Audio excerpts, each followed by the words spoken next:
Happy Tuesday, or what I like to refer to as Happy Dojo Day. Today we had another really fun conversation and we discussed the metaphysical story around Snow White and the poisoned apple and the prince and how it all folds into how we show up in our life every day. So if this is something that intrigues you, something that you think, what does that have to do with anything? I highly invite you to watch the rest of this video. So I'm going to share my screen with you, of course, and you all know that you are here at the dojo and we meet virtually every Tuesday. So join us live, and if not, subscribe to my channel so that you can see these replays every single Tuesday. I put a new one in. Last week, we talked about insistence versus persistence. And we had a really enlivening conversation about these two words and the difference and how they show up in our lives. So if you were unable to join us live or you did not see the video yet, I will put a link to that video at the end of this video. In the meantime, today our topic is Snow White, awakening from the poisoned apple.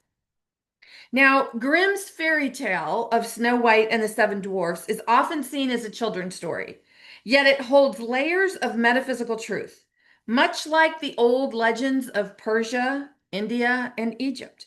In the story, Snow White is a princess with a cruel stepmother who is jealous of her. Metaphysically, the cruel stepmother represents a negative thought form built up in the subconscious mind. So remember, we're talking about the metaphysical explanation of Snow White and the Seven Dwarfs today and how the poisoned apple comes into play. So the cruel stepmother represents a negative thought form built up in the subconscious mind. She's the inner voice of comparison, criticism, and unworthiness, always trying to keep Snow White in rags. The stepmother consults her magic mirror, asking, "Who is the fairest of them all?" And the mirror's truth, that Snow White is more beautiful than thee. Oh my gosh, that enrages her. So she sends Snow White to the forest to be killed. And when you think about it, like, wow, this is a children's story. But if you understand the metaphysical explanation behind the story, it all really unfolds and takes on a whole new meaning for you. Because in the dark forest, filled with dangers and uncertainty, Snow White collapses in fear. But then she's surrounded by the gentle, friendly animals, the rabbits, the deers, the squirrels. And these animals symbolize our intuitive leads, hunches, always ready to guide us out of the woods, that scary place we think we are stuck in, metaphysically speaking, of course. The animals guide all the way to the house of the seven dwarfs. So these little creatures take her to the home of the seven dwarfs. But the cruel stepmother returns, disguised as an old woman with a big, shiny red apple, the metaphysical representation of a tempting lie we swallow about ourselves. The animals try to warn Snow White not to take it, but she can't resist. Now, if you remember in the movie, Snow White is handed the apple and she's thinking, oh, this is so tempting. And the birds are flying around and they're trying to fly between her and the apple. And, so if she's not paying attention to these intuitive guiding animals, her intuition saying, do not take a bite, do not take a bite. If she is choosing to ignore that, which she did, she will take a bite, which she did, because she just can't seem to resist. Now, think about that. What poisoned apple comes up for you? It could be a belief that you've been thinking about for years, and you just think, I don't know why I keep thinking this over and over. Why can't I just get rid of this thought? Well, right there, that's that poisoned apple that you just couldn't resist. As we all know, she takes a bite and collapses. Metaphysically, this is the moment when we accept a false belief so deeply that it puts our true self to sleep. The seven dwarfs mourn her, and then the prince appears, kissing her awake. Of course, the prince is the divine plan, that unshakable, loving truth of your life that wakes you up from the lies. When that truth enters, the old thought forms disappear. They dissolve, they're swept away, like the stepmother was in the storm, and you live happily ever after. So, like the cruel stepmother, every one of us has some form of tyranny hiding in our subconscious. These are negative convictions that show up in our relationships, work, and self image. We hear it phrased from our own mouth in ways like, oh, all the good I want, the things that I really want to happen, they either come too late or they don't happen at all. I've just lost too many opportunities. I don't even know why I'm going to try anymore. I'll never be enough, no matter what I do. We tell these stories so often that they feel like our own story, our own truth, but they're just poisoned apples we've bitten into. For years, my evil stepmother story came from a small but deeply personal wound. My mother celebrated my birthday on August 4th for the first 4 years of my life. Then, when it was time to register me for kindergarten, she pulled out my birth certificate only to realize, oh, your birthday's on the 5th, not on the 4th. So, for 4 years, she'd been celebrating my birthday on the wrong day. She wasn't even aware of my correct birth date.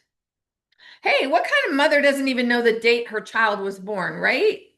To me, this was proof that she did not value me, and I was didn't mean anything to her, and it really gave me that opportunity to feed into the story of not being good enough, not being worthy, because after all, if my own mother doesn't remember my birthday, isn't that a cause to really believe in my unworthiness? To me, it was truth. It was proof from her that she didn't even value me. And I carried that grudge for decades, using it as one of my favorite reasons to paint her as the evil stepmother in my own fairy tale. It wasn't until I was in my 50s that my mother told me about the traumatic circumstances of my conception and how it had shattered her dream of living her own happily ever after. Now, this totally changed everything. I realized she'd been doing the best she could with the pain she carried. Her forgetting my birthday was not a rejection. It had nothing to do with me. It was simply part of her own survival story. That truth was my awakening kiss. It dissolved the poison apple I had been holding inside of me for years. Sometimes the most damaging stories are the ones buried so deep within us that we can't even see the birds and the animals. Our intuition, those divine intuitive signs trying to guide us out of the woods.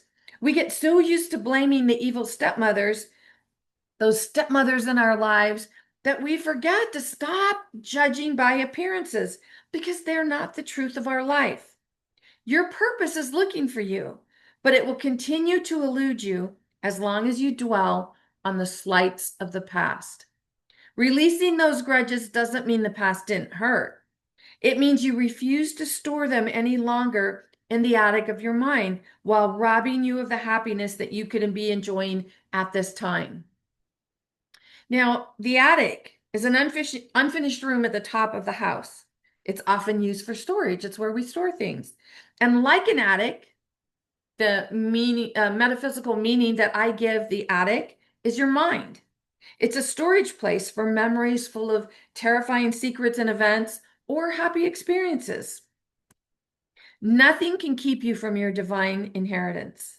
Snow White is the metaphysical definition of the self before the attic was filled. Your pure essence, radiant and unfiltered self that you are. Before you believed the lies, you were joy, beauty, and divine worth. The evil queen is the attic filler, the voice of comparison, criticism, and conditional love. Sometimes it was a parent, a teacher, a partner. Sometimes it's now your own thoughts and beliefs. Her goal is to keep you distracted so you forget your own natural power. The poisoned apple is the addict's most dangerous keepsake and a core false belief you bit into long ago, such as, I can't trust my own instincts. If I shine, I'll be rejected. If I speak up, I'll be punished. I'm not lovable as I am. I don't have enough money. My body isn't what it used to be. I should work harder. These beliefs put your authentic self to sleep in your own attic. Consider each dwarf as a representation of protective forces in our lives, inner qualities that help us survive and thrive until we're strong enough to stand in our own light again. Your healing helpers represent the qualities that help you unpack and clear your attic, such as dopey, trust in the process, sneezy, release what no longer serves you, bashful, vulnerability. It's okay. Be vulnerable. Love who you are. Sleepy, rest and self-care. We hear it all the time. Grumpy, boundaries. So what if people think you're grumpy because you don't want to do what they want you to do? You deserve to have this inner quality remind you of your light. Doc represents inner wisdom. And of course, happy is joy as a choice. Remember, awakening doesn't come from a prince. It comes from your own breath of awareness, your own choice to wake up. I invite you to meet us here every week at the dojo, whether you watch the replays here or whether you join us live. Either way, were you able to see some of the poisoned apples in your own life? Were you able to see some of the times that you've chosen to bite into that apple and maybe you're still carrying that poison inside of you? If so, what are you ready to do to awaken? To say, you know what? Yeah, I'm not going to let this poison continue to course through my body anymore. If you want any kind of support with this type of work, please visit me at masteringyourbeliefs.com. In the meantime, this is Nancy Muller, the one and only Life Sensei, saying ciao for now.